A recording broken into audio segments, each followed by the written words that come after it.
আমি টেকাত, আমি আপনাদের দোয়া চাইতেছি। আমি আল্লাহ শুকুর বহুত, আমি চলতে পারতেছি না। এটা তো এই হইল, আমি অচল হইলাম 89 বছর বয়সে। এর আগে আল্লাহ চলতে দিছেন। এশিয়া মহাদেশে আমার জন্য সৌদি আরব বগেরা, মক্কা শরীফ, মদিনা শরীফ বারহা আমাকে যেতে দিয়েছেন আল্লাহ পাক। হজ এবং উমরার সফরের সঠিক সংখ্যা আমি বলতে পারি না, আল্লাহর তৌফিক দিয়েছে। তারপরে ইউরোপ মহাদেশ, ইউরোপের লন্ডন বন্ডন অনেক জায়গায় আমাকে সফর করতে দিয়েছেন। তারপরে আমেরিকা মহাদেশ আমাকে আল্লাহ তাআলা সফর করতে দিয়েছিলেন। সর্বপশ্চিমে রয়ে গেল আফ্রিকা। আমি আফ্রিকার মরক্কো পর্যন্ত, মরক্কোর কেবল 7 মাজার জিয়ারত করছি, আর পারি নাই, আমার সঙ্গীরা করেছে। এর মাঝে ইমাম জাজুলি রহমতুল্লাহ আলাইহি দলাইলুল খায়রাত ওজিফা যিনি সংগ্রহ করেছেন, আমার জানা মতো, আমার ইলিমও কতটুকু, আমার জানা মতো মাসজিদ থেকে মাগরিব, শিমাল থেকে জনুব পর্যন্ত এত মকবুল কোনো ওজিফা নেই। সবে পড়ি দেওবন্দি, রামপুরি, বেরেলভি, ফুলতলি, সারসিনা, সবে ওজিফা, এই ওজিফা মকবুল। আমি ইমাম জাজুলি রহমতুল্লাহ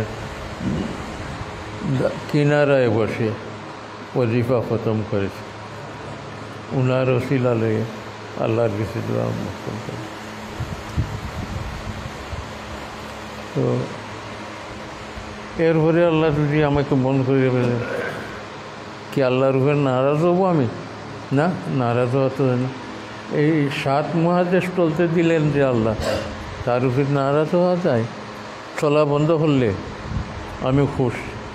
আমার নমাজের বাধা হইতেছে, আপনাদের জন্য আমি নমাজ, অজু বাকায়দা আদায় করার তৌফিকের জন্য সুস্থতার দোয়া চাইছি।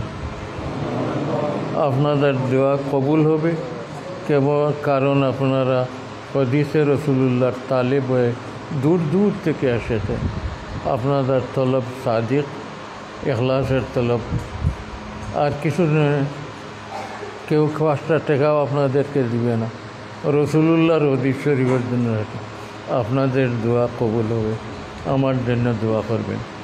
শেষ কথা, এই হাদিস যতজনে শুনলেন, পড়ালাম, আমি আল্লাহর উপর ভরসা করে সব রাসূলুল্লাহর হাদিসের, এই হাদিসের ইজাজত দিয়ে দিলাম, মুসলসলারের ইজাজত দিয়ে দিলাম। লিখিত সনদ ইচ্ছা হলে নেবেন, না হলে না। আছে কি না জানি না। আমার ছেলে আবার সাফাত দিছ যে আপনারা, আমার ছেলে, দাঁড়াও বাবা একবার তুমি। আমার বড় ছেলে হজরত ফুলতুল সাহেব কিবলার মাদ্রাসা দারুল হাদিস লতিফিয়া লন্ডনের এক আদনা মুদারিস। আমি আমার অসুখের কারণে সেও আসছে। আপনাদের যাদের সনদ নেওয়ার ইচ্ছা হয় তার সাথে যোগাযোগ করবে। এখন না থাকে